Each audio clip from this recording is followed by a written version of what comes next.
शमूएल की पहली पुस्तक 6वां अध्याय। कुल वचन 21। पलिश्तियों द्वारा संदूक का लौटाया जाना। यहोवा का संदूक पलिश्तियों के देश में 7 महीने तक रहा। तब पलिश्तियों ने याजकों और भावी कहने वालों को बुलाकर पूछा कि यहोवा के संदूक से हम क्या करें? हमें बताओ कि क्या प्रायश्चित देकर हम उसे उसके स्थान पर भेजें। वे बोले, यदि तुम इस्राएल के देवता का संदूक वहां भेजो तो उसे वैसे ही न भेजना, उसकी हानि भरने के लिए अवश्य ही दोष बलि देना।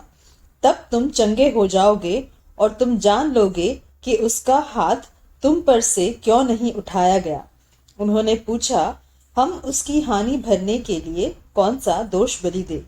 वे बोले, पलिश्ती सरदारों की गिनती के अनुसार सोने की 5 गिलटियां और सोने के 5 चूहे, क्योंकि तुम सब और तुम्हारे सरदार दोनों एक ही रोग से ग्रसित हो। तो तुम अपनी गिलटियों और अपने देश के नाश करने वाले चूहों की भी मूर्तें बनाकर इस्राएल के देवता की महिमा मानो। संभव है वह अपना हाथ तुम पर से और तुम्हारे देवताओं और देश पर से उठा ले। तुम अपने मन क्यों ऐसे हठीले करते हो, जैसे मिस्रियों और फिरौन ने अपने मन हठीले कर दिए थे।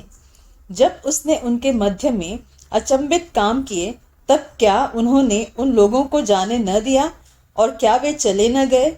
सो अब तुम एक नई गाड़ी बनाओ और ऐसी 2 दुधार गाय लो जो जुए तले न आई हो, और उन गायों को उस गाड़ी में जोत कर उनके बच्चों को उनके पास से लेकर घर को लौटा दो। तब यहोवा का संदूक लेकर उस गाड़ी पर धर दो, और सोने की जो वस्तुएं तुम उसकी हानि भरने के लिए दोष बलि की रीति से दोगे, उन्हें दूसरे संदूक में धर के उसके पास रख दो। फिर उसे रवाना कर दो कि चली जाए, और देखते रहना, यदि वह अपने देश के मार्ग से होकर बेतशेमेश को चले तो जानो कि हमारी यह बड़ी हानि उसी की ओर से हुई, और यदि नहीं तो हमको निश्चय होगा कि यह मार हम पर उसकी ओर से नहीं परंतु संयोग ही से हुई। उन मनुष्यों ने वैसा ही किया, अर्थात 2 दुधार गाय लेकर उस गाड़ी में जोती और उनके बच्चों को घर में बंद कर दिया, और यहोवा का संदूक और दूसरा संदूक और सोने के चूहों और अपनी गिलटियों की मूर्तों को गाड़ी पर रख दिया। तब गायों ने बेतशेमेश का सीधा मार्ग लिया। वे सड़क ही सड़क बम्बाती हुई चली गई, और न दाहिने मुड़ी और न बाएं।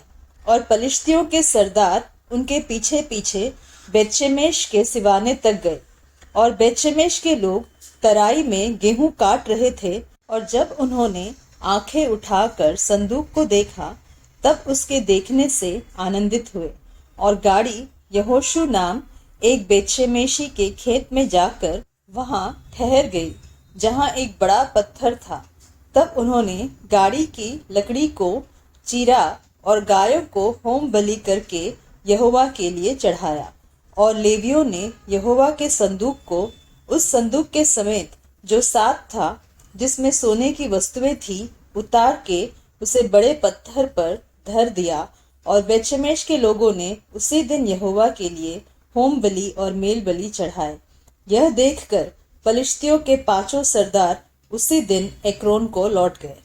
सोने की गिलटियां जो पलिश्तियों ने यहोवा की हानि भरने के लिए दोष बलि करके दे दी थी, उनमें से एक तो अशदोद की ओर से, एक अज्जा, एक अश्कलोन, एक गत और एक एक्रोन की ओर से दी गई थी।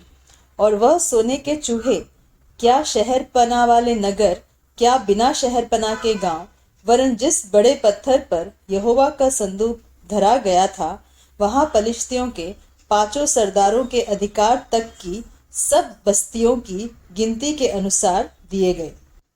वह पत्थर तो आज तक बेतशेमेशी यहोशू के खेत में है। फिर इस कारण से कि बेतशेमेश के लोगों ने यहोवा के संदूक के भीतर झांका था, उसने उनमें से 70 मनुष्य और फिर 50,000 मनुष्य मार डाले। और वहां के लोगों ने इसलिए विलाप किया कि यहोवा ने लोगों का बड़ा ही संहार किया था। तब बेतशेमेश के लोग कहने लगे, इस पवित्र परमेश्वर यहोवा के सामने कौन खड़ा रह सकता है, और वह हमारे पास से किसके पास चला जाए। तब उन्होंने किर्यत यारीम के निवासियों के पास यह कहने को दूत भेजे कि पलिश्तियों ने यहोवा का संदूक लौटा दिया, इसलिए तुम आकर उसे अपने यहाँ ले जाओ।